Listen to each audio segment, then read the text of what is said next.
Hey everyone, welcome to the Neo Marketing Podcast. Today, Pritch and I are going to discuss the value of culture or strategy.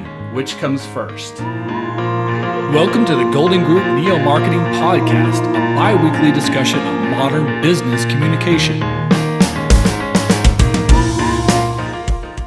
Good morning, Pritch. How are you today? I'm great, Kyle. How about yourself? I am fired the fuck up. Ready to go. That was a save. Yes, I had to keep it PG-13 around here. So I keep seeing this phrase online on social media. I heard someone say it at a conference recently, and it just burns me up. And so I'm ready to start some fires and put out some fires at the same time. Lob some sweat grenades. All right, you folks, you've heard this. Hopefully you have. Their saying is, what people are trying to put out there is, culture, corporate culture, is more important than strategy, and the actual phrase is culture eats strategy for lunch. Yeah, what? It's the dumbest thing I've ever heard. It is. It's really stupid. Yeah. So I'm going to break down why this is a terrible thing to say. Right. It's a terrible idea, and whoever's saying it and has this idea wrong, I'm going to give you the reasons why strategy is first, strategy is more important, and strategy will finally get you to a place where you can start to focus on culture, because culture is essential at some point, but it's not from the get-go. Right. And they're both good for business, but strategy helpful. is essential. Right. Okay. Yeah, exactly. So let's start right at the beginning. All right. Let's start with startups. Let's start when you start a business, when you begin a business.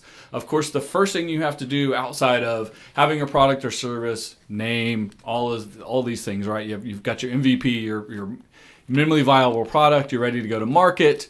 You're ready to launch. Typically, this is one, maybe two people. You know, you're working out of your garage. It's a side hustle, whatever it is, right? Right. Yes, you have to start with sales. Yep. You have to make some money. Even in the prototype phase, the MVP phase, you have to have the first customer and the second customer and the third customer to start to be a real business, to go from an idea and a hobby to a prototype to an actual startup business. Well, and that goes for venture capitalists too. Right, exactly. Well, no one's putting venture behind anything until you have these things in place, viable, right? Right.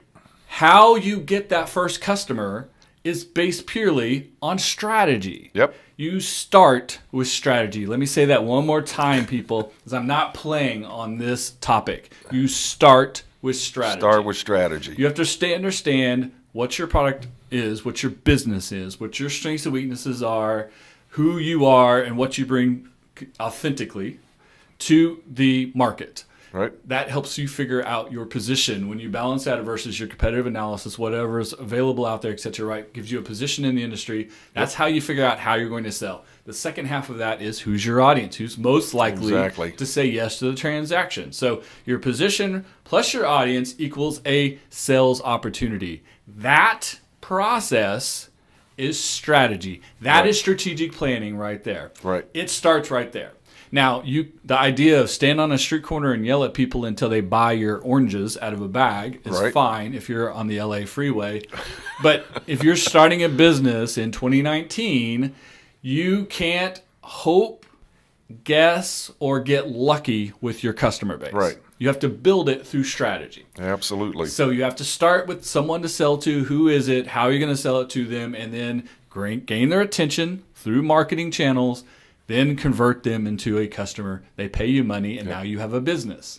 Now, some people are going to push back at you, Kyle, and go, well, you know, Tom's Shoes, for example, has a culture of giving because when you buy a pair of their shoes, they give a pair of shoes to somebody in Africa. Exactly. That culture come out of a strategy. Yeah. But that is the strategy. That's not the culture of the company. The strategy was to put a for-profit company with a nonprofit endeavor, a one-to-one scenario that worked for them, that gave them an interesting position. Yep. All right, back to strategy again. It gave them an interesting position. It gave them a selling point. It gave them an attraction to the people most likely to be attracted to that idea. Right. People who wanted to buy some nice, affordable, comfortable shoes, but also do something good for the world. Not necessarily someone who wanted the most performance-driven shoe or Right. the most fashionable shoe Right. or something that you could wear on a red carpet. That wasn't the attraction. The attraction was, I can get this nice shoe and do something good for the world. That was their position because it set them apart from the competition. It was authentic to them because they really wanted to do this. Right. A lot of people now are using the Toms buy one, get one model that are inauthentic. Right. They're just trying to glom onto that sales process. Yeah. And when it's inauthentic, people see it. Now, with Toms, it was authentic. They did something, and then they did this. And some people would say, had the potential to cripple their business before it ever got started because they were making, obviously, half their sales potential by giving away shoes. Right. Of course, they were giving them away in markets that were never going to buy them. Right. Third world countries type thing, but they were making things, and half of the shoes they were making that they could have made a profit margin going away. They were giving away. Yeah. So plenty of people would have said this is a bad business model. Of course, it was a good business model for them because it was authentic to them. So they took the risk. That risk, Right. even as taking that risk, is the strategy. Right. Made it happen. People connected to it. They found their audience, and then boom, now you've got attention conversion, and they're making money, and they have a business. Yeah, and I would hazard a guess that their strategy worked because they were first to market. First to market space. and authentic. And authentic. Yes. Right. So everyone else trying to do what Tom's does now is, and they might even be authentic, like they may really feel in their heart they're right. doing the right thing, Right. but they're copying the model and they're not first to market. And so to some subset of the audience, whether it's 5% or 90%, are saying you're just doing that because it just works doing for it Tom's. 'cause it worked for whether Tom's. you mean Right. it in your heart or not. Now, Right. some people have taken the models and adjusted it or done different things, or we give 10% of sales to charity, or make special, the red ribbon version of the red products for HIV and AIDS research. Things like that Right. that are authentic to them aren't exactly what Tom's does. But going back to the original point, people would say that Tom's is a culture, Tom's is a strategy. Yes. And now people who buy from them and people who work for them, who come there because they want to be a part of this, they're joining that culture because it's a group of people. Right. You can't have a culture until you have more than one employee. Right. Right? If Right. you're the sole employee, as the Yeah. founder, the employee, the dishwasher, the bottle washer, the Right. whole nine, right? Right. Then the culture of you is just your personality. You need two, personality, you not need a 2 culture. 2 million employees Right. to have a Right. culture. Right. So you can't have a culture first because you can't have employees because you can't pay the employees because you don't have the strategy on how to sell the product or service, which makes it viable economically for you to have those employees. Right. So I'm going to go the flip side here, though. There are plenty of businesses that you mentioned venture capital, right, that take VC money, have a lot of people on campus working away at creating their business because they're funded. And so now you have the opportunity to create culture before you have a strategy. Everyone's trying to be Google, right? Right. Not just in Google and because they're making a lot of money and they're being influential, but because they have a ton of young people who work there for actually not very much money, but because it's a cool place to work. They get a skateboard down the halls. They got ping pong at lunch. They get free coffee. Right. All this stuff. That's corporate culture. It's all fine and good when it helps your business attract and retain best employees, productive, happy employees, or productive employees, right? Culture is important. Remember, I didn't say culture was never important. Just not as important as strategy. Exactly. But tons, hundreds, thousands of businesses in this country start, establish culture, never get the strategy right, and go out of business. They fail. Right. It doesn't matter if you have the best culture in the world. If your strategy is wrong, you can't connect with the audience and you can't make the sale.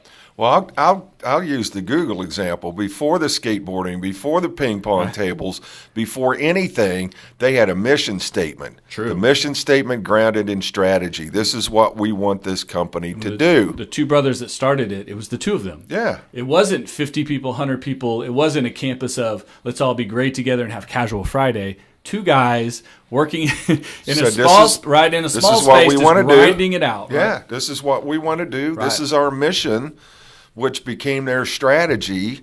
And then came the culture. And the Google strategy was a long play, and it was brilliant, essentially, finally, because everyone would have went to the short money of the search engine's great, make people pay to use it. Right. They didn't. They understood the long play, which is data is the currency. Right. They understood it 10 years before anyone else did. And now it's paying them off in spades because they're the masters at it. That's why we don't say use a search engine. We say Google it. They're first to market. They're first to take that strategy, to build that model, and they're the best at it at this point. Now, there's still stuff about Google people don't like, but that's fine. But I hear people all the time, startups and businesses that are on hiring spurts, growth spurts, et cetera, and other people in business say, oh, well, they're just trying to be Google, and they mean they're trying to attract millennials, young people, and they're giving them things like fringe benefits, concerts, vacation time, professional development money. Exactly. Right. Because that's what attracts and retains the best clients. That's fine. That's great. Corporate culture is important. But even that, we're going to attract this workforce through culture is a strategy. There's a strategy. Bam. You had to think of it first. It doesn't happen accidentally. Right. Now, in some places, maybe at Google it did morph into it accidentally. And there are other places that have reputations for being open and free and fun, and then reputations for being strict and structured. If you want to be serious, you work here, which is fine because they're authentic. Because they're authentic. Exactly. Right? But at the end of the day, when someone says we're going to harness this and utilize it for the best, attract and retain the best employees, and provide opportunities for us for publicity or whatever it is, right? Use it on our social media, etc. That the idea of let's take what we do and let's use it for some other benefit is strategy. Yeah, exactly. So you can't have corporate culture, without strategy. Exactly. So not only do you start with strategy, not only is strategy more important than culture, but you can't even develop, and retain your corporate culture without strategy. Without strategy. Strategic thinking is more important. Corporate culture comes secondarily, and when it happens, it is a benefit bonus to a business. It's what keeps businesses good and great, not afloat and financially viable. Right. Bam. There it is. There it is. So I've been seeing that. I finally just had to unload on that. I had to do it. I'm with you, man. If you agree, make a comment below on the social media that you found us on, or on YouTube. And if you don't agree, if you disagree, also make a comment on our social media and on YouTube and the other channels. Heck, send me an email. Send us an email at growth@thegoldengroup.com and let us know if we're right or wrong and why. We'll have a discussion. I promise I won't be too mean to you unless you deserve it.